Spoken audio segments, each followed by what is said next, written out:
What's up, everyone? Today we're joined by another special guest to discuss everybody's favorite question: how do you test creative on Facebook?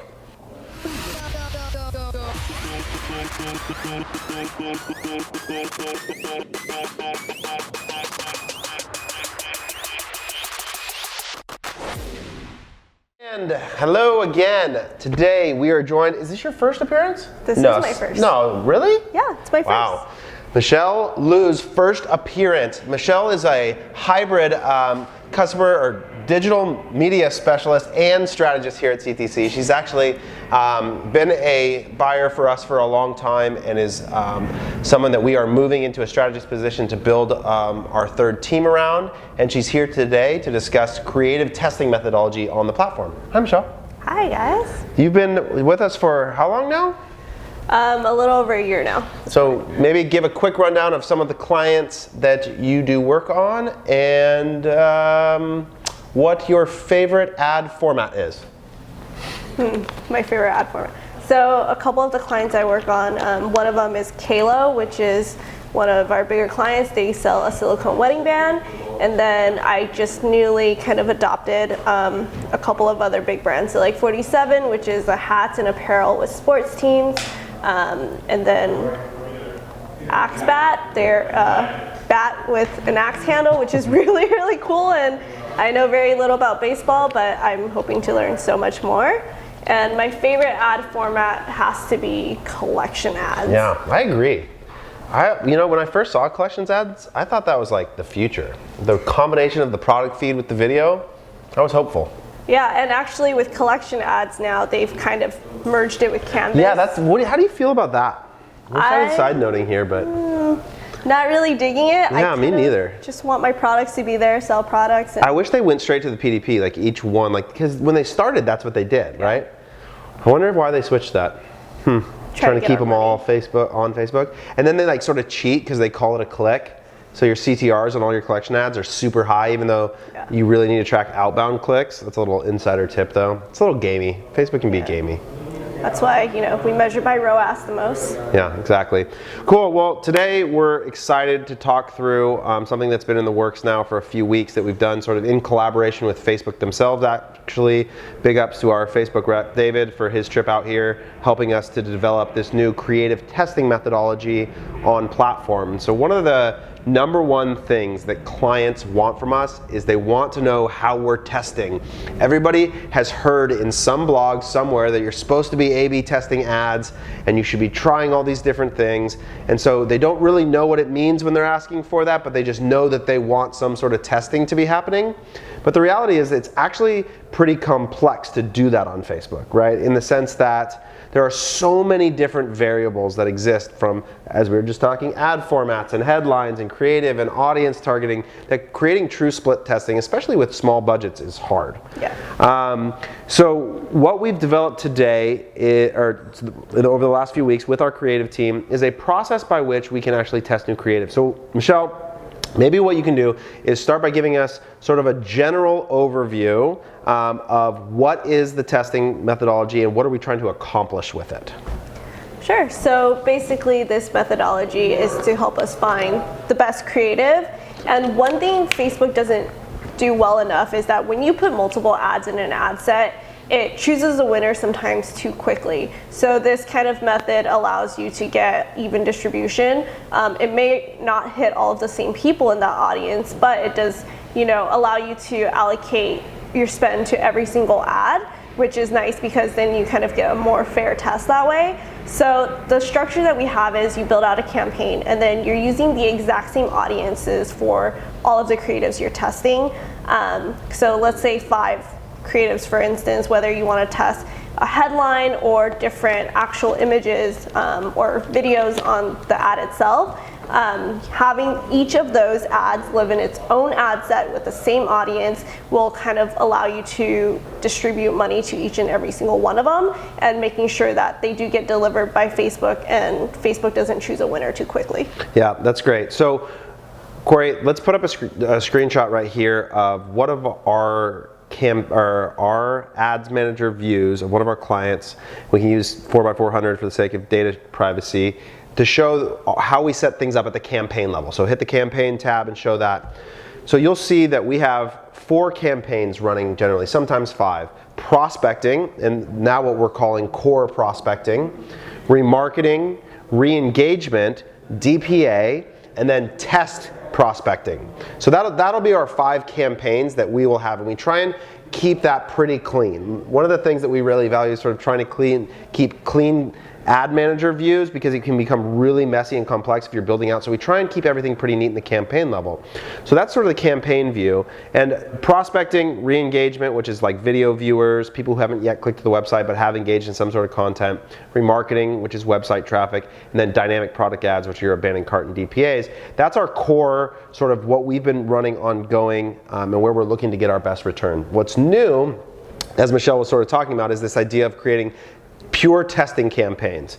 And one of the things that she brought up, which is something we've had a lot of internal debate around, is should you test by putting all the ads in one ad set or putting each ad in its own ad set? And so this was something we had this philosophical debate back and forth between a bunch of different people here. Which side of that do you land on? I am on the side that Facebook determines too early, because too many times I've seen an ad that Facebook just stops delivering in one ad set and is crushing in another. So I think Facebook is a little too early. So yeah, so if you put 5 ads in one ad set, what will happen is Facebook will choose a winner and deliver to what they're looking to find, one singular winner. And sometimes you'll get like, basically what happens if one ad starts doing really well right away, they just won't even deliver the other ones. They'll just find it unnecessary, this ad's working. Or if you have an ad with a ton of engagement, maybe it'll eat up all of the volume and you'll never get delivery. So one of the things that we wanted to do was create a way to isolate each piece of creative to allow it some good solid run of distribution to determine an outcome. So as you were talking about, so you mentioned one thing. So in the ad set level of our testing campaign, so in the we go testing campaign, then we go to ad set. So explain us, what is the targeting again for the ad set level? So for us, we're actually using a 2 to 5% lookalike. Not using the 1% lookalike just because we kind of use that in all of our prospecting audiences, and we want to make sure that for our core prospecting, we don't overlap in audiences, trying not to take any delivery away from those campaigns. So really focusing on the 2 to 5% because it's just close enough to, you know, our core audience, but far away enough that we're not, you know, necessarily using them as one of the audiences on a day-to-day basis, at least for performance. So 2 to 5%, and then we always make sure to exclude. So as she's saying, we want to make sure we exclude both the existing customers and that 1% lookalike, because you don't want to saturate your core audiences that are performing. You want to test in a similar audience where you can assume that the results that you're getting are similar to what you would get on the other side of the fence, but you don't want to saturate that audience. So we recommend that 2 to 5% lookalike. It's a big enough audience that you won't saturate it over a lot of testing, and it's not going to be your highest performing segment. So what you should be able to assume is that the results you get here will actually be better once you move them to core. Okay, so that's our ad set, that's the targeting for it. Now, how do you set up, let's say you have 5 different pieces of creative to test. How would you actually set that up? So you'll actually put each of those in its own ad set. Again, exactly the same parameters, whether it's, you know, from placement to budget, to exclusions, making sure that each of those elements are the same. And then at the ad level, you'll drop in each and every one of your ad. I think one thing that's really important when you go into this testing is knowing what you're testing for. Yeah. So our team actually has a doc where we, you know, put an initial hypothesis of why we think that sort of creative will work, or what we're really looking for out of this test, and then, you know, being able to kind of identify an answer as the test ends. So running this for, you know, over the weekend. Sunday's usually a pretty good day for e-commerce. Yeah, so you'll literally have 5 ad sets that are duplicated. They're literally exactly the same. We'll date them. So we have a specific syntax, which again, Corey, maybe here we can drop the ad set view. We've shown you the campaign view. We'll show you the ad set view, and you'll see the duplication. You'll see some of the syntax that we use in naming our conventions. And then at each ad level, you'll have just one ad. Just one. Yeah, that way you ensure that for the given time period you get a certain amount of delivery. And in terms of budget, just generally, and this changes based on the volume of your spend, but what percentage of budget are we using on testing? So that actually varies depending on your spend. But internally, we have determined that when an ad set has spent $100, that is good enough to give you the necessary information. So kind of going down from there, you know, at a 10K ad spend, then that's about 20%, I believe, of your total budget if you're testing for 5 ads. So going from there, so we'll do $100 a day on each of the 4 ad sets, and then really testing through the 4-day period. So we kind of have a strict schedule that we're on where we're. So before you get to schedule, because I want to go through I want you to walk us through the whole schedule that the team uses. But so for the budget then, so what I think I've seen you guys on your doc is it's anywhere from like 6 to 20% of your budget is going to be allocated to testing, depending on how much spend that you're using.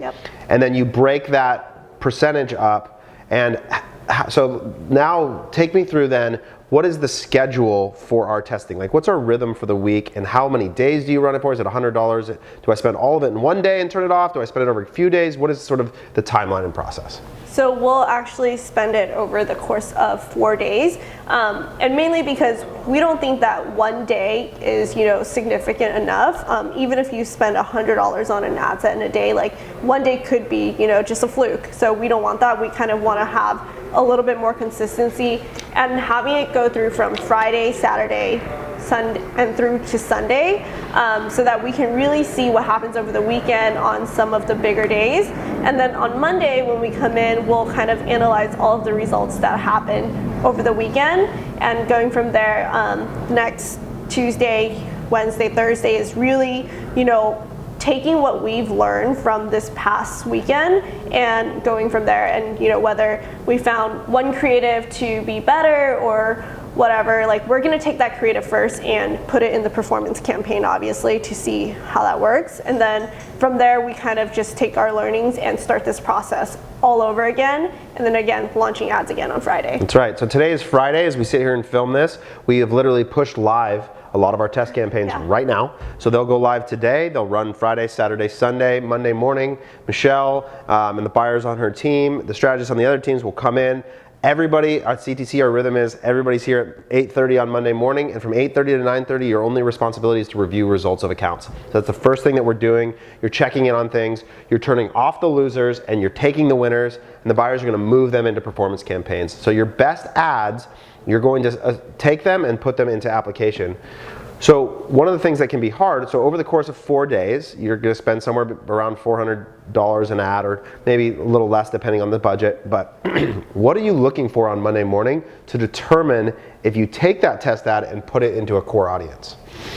I think one thing we're looking for is how does it perform compared to, you know, your overall account. And I think each account has, you know, different metrics or whatever they're looking for. And ultimately we are looking for sales, but in the course of 4 days, you know, it might be harder to see actual sales come up, especially if you have an item that, you know, is at a larger price point where, you know, it takes a lot more to get someone to buy something. So I think one thing we can really look at is like click-through rate and engagement, and, you know, just cost per click relative to what your overall account is. So, you know, if your account averages maybe, you know, like a 1% click-through rate at the prospecting level, I think if anything is hitting that mark, then I think you should definitely move it over to performance to let it run out and see if it can do any better there. Yeah, that's exactly right. So obviously ROAS is the easy one. If you got a bunch of sales, that would be an easy decision to move. But as she said, like, we have a client who sells a $600 product, like spending $400, we wouldn't even necessarily expect there to be many purchases, at least not enough to make a statistically significant decision. So what we're looking for are leading indicators, things that we believe give us reason to think that this ad will outperform others in our existing set. So like she said, if your account's running at about 1% click-through rate, if in a 2% lookalike you're getting a 1.2% click-through rate, well, we can make assumptions that we move that into an even better audience, then maybe that ad will perform even better. So it's a little bit more of an art than a science, and that's why our buyers are sort of in there every day looking and thinking through those decisions. And sometimes we might move all 5 pieces over, sometimes it might be 0. It just depends on the outcome. And then from there, like she said, the teams meet together and they collaborate on, okay, what did we learn? What is the next test? And what kind of information are you looking for to inform sort of creative decision. So like, how do you get together, and what information do you as a strategist think about sharing with your creative team in order to inform sort of how they think about what should be next in terms of creative? I think this goes back to, developing a hypothesis in the very early phases, right? Like, when you did your creative testing, did this solve for what you were looking for? I think it's very important to look at an ad and say, well, if this has great click-through rates and the conversions are bad, like, is it the audience, or how do we adjust this? Or when we know that, if our average conversion rate is a 3% and this is converting at 3%, but the clicks are, horrible, or they're crazy expensive. Like, how do we develop a creative that can kind of alleviate that, or, make the cost of clicks go down, or increase the overall click-through rates? Yeah, so that's a great point. You're looking for ways to sort of mash up data that you already know into new things. So like she said, if you have one ad that's converting high but low clicks, and one that's got a high clicks but low conversion, can you combine elements of those ads to possibly pull through? So rather than just coming up with a random new idea, we're trying to use the existing information in the account to inform what the next test should be. So yeah, that's what we're after. Michelle, what has been the early response from clients about this idea of a testing methodology? I think they absolutely love it. It's, structure. It develops, a plan in place so that they know, and they're expecting results, and they're expecting, for you to come with an answer kind of every time.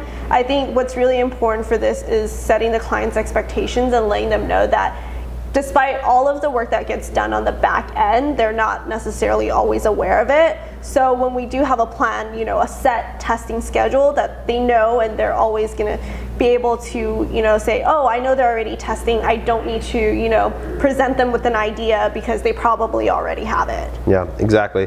I think being proactive is something that clients really want from us, and this feels like a very clear way in which we're constantly ideating. And the danger in any service business is that the squeaky wheel gets the oil. Whoever you're talking to the most, you're going to swing the pendulum, and all the work is going to get done for that one client this week. And this sort of forces us to stay on rhythm of constantly creating and ideating for every single client that we have. And for you, if you're running an individual store, it's going to force you to constantly come up with ways to beat your ads. Even if you're performing, even if your target metric is 3 and you're getting a 5, that doesn't mean that you can't do better. It forces you to constantly try and improve, and we're excited about it. Corey, I don't know if I'm pointing up or down or left or right, but let's link to our website and make the PDF downloadable of this presentation that's going to show you the whole testing methodology. So come to Common Thread Co's website, and you'll be able to download a PDF that will walk you through this exact process that we use here at CTC to test creative. Michelle, thanks for joining. How was it? Your first time? It was pretty good. Not as bad as I thought it'd be. I don't know why she'd think it was bad. She loves this content. She's got a great host. So we appreciate you tuning in. Hopefully that's helpful and gets you through a new way that you can test creative on Facebook.